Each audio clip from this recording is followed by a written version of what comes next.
Hello hi everyone, good evening to all of you. स्वागत है आपका जमनी क्लासेस में। तो आज हम बात करेंगे क्लास 10 मैथ चैप्टर 2 के बारे में।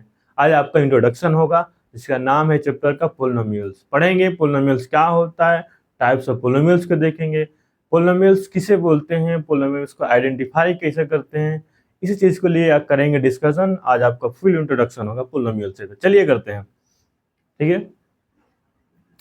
पोलिनोमियल पोलिनोमियल होता क्या है कि polynomial is a mathematical expression, एक मैथमेटिकल एक्सप्रेशन होता है जिसमें आपको वेरिएबल्स देखने को मिलेंगे, जैसे लाइक एक्स और वाई, मतलब ए टू जेड आपको मतलब लिख सकते हैं वेरिएबल्स, ठीक है। हम लोग ज़्यादातर एक्स और वाई का यूज करते हैं क्योंकि हमें सबसे ज़्यादा क्वेश्चन देखने में इजी पड़ता है, देखने में बोलने में आसानी लगता है, ठीक है।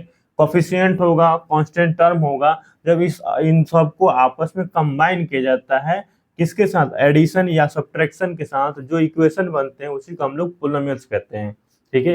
अब मन में सवाल ये आएगा कि पोलिनोमियल्स किसे नहीं बोलते हैं, ठीक है। तो पोलिनोमियल हम उसे नहीं बोलते हैं कि आप वेरिएबल्स की पावर को निगेटिव नहीं लिख सकते हैं, वेरिएबल्स को आप रूट के अंदर नहीं लिख सकते हैं, वेरिएबल्स को फ्रैक्शन के रूप में नहीं लिख सकते हैं, ठीक है। ये आइडेंटिफाई है कि पोलिनोमियल किसे नहीं बोलते हैं, ठीक है। आपके पास देखिए एग्जांपल है कि पोलिनोमियल्स का ये एक पोलिनोमियल्स है, ठीक है। आगे बढ़ेंगे तो एक यूज होता है टर्म्स। टर्म्स का मतलब होता है कि देखिए यहाँ 5 और x, जब वेरिएबल्स और कांस्टेंट टर्म आपस में मिलते हैं तो उनको एक टर्म्स बोला जाता है, ठीक है, टर्म्स कहलाते हैं। टर्म्स में भी देखिएगा तो ये जो नंबर पार्ट होता है वो अलग है और ये वेरिएबल्स होता है, ठीक है। इसमें लिखा है नंबर पार्ट ऑफ कोफिशिएंट, मतलब एक्स का यहाँ पूछ दिया जाए कि एक्स का कोफिशिएंट यहाँ क्या है तो 5। वैसे ही देखिए यहाँ भी क्वेश्चन में देखिए अगर पूछ दिया जाए कि यहाँ 2x² का कोफिशिएंट क्या है तो 2 है। ऐसे यहाँ पूछ दिया जाए कि यहाँ आपको बताइए x का कोफिशिएंट क्या है तो प्लस का 5 है, साइन के साथ बताएंगे, ठीक है। चलिए आगे बढ़ते हैं। Types of polynomial. पोलिनोमियल कितने तरीके के होते हैं? पोलिनोमियल को हम लोग दो तरीके से डिवीजन करते हैं। एक तो होता है on the basis of terms and second होता है on the basis of degree या पावर भी बोलते हैं, ठीक है। चलिए देखते हैं। On the basis of terms का मतलब होता है, चलिए मोनोमियल, कि ऐसा आप पोलिनोमियल लीजिए, ऐसा पोलिनोमियल लिखिए जिसमें आपको केवल एक ही टर्म देखने को मिले, चाहे एक्स के साथ हो, वाई के साथ हो, ए टू जेड हो, ओनली वन टर्म हो तो इसको हम लोग बोलते हैं मोनोमियल। अगर आपके पोलिनोमियल में दो टर्म आ गए, अगर दो टर्म आ गए तो उसको हम लोग बोलते हैं बाइनोमियल पोलिनोमियल, ठीक है।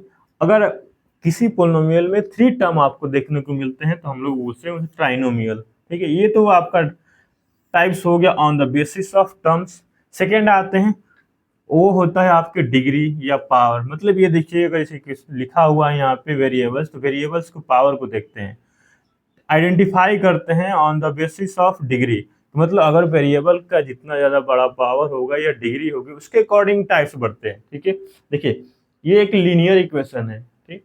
यहाँ देखिए वेरिएबल्स की पावर 1 है तो क्या है, लीनियर इक्वेशन है, ठीक।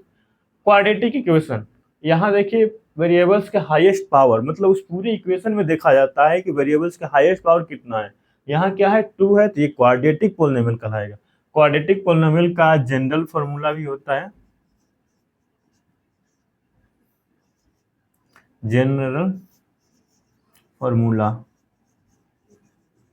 आपको मिलेगा ax² प्लस bx प्लस का c, ये आपका जनरल फॉर्मूला है। और हमें पूरे चैप्टर में क्वाड्रेटिक पोलिनोमियल के ही बारे में पढ़ना है, ठीक है। नेक्स्ट होता है क्यूबिक पोलिनोमियल। देखिए अगर डिग्री है मतलब एक्स का वेरिएबल का हाईएस्ट पावर कितना है, 3 है, तो इसको हम लोग बोलते हैं क्यूबिक पोलिनोमियल, ठीक है। आगे बढ़ेंगे हम लोग बात करेंगे क्वाड्रेटिक पोलिनोमियल्स के सॉल्यूशन कैसे निकालते हैं, कैसे सॉल्व करते हैं,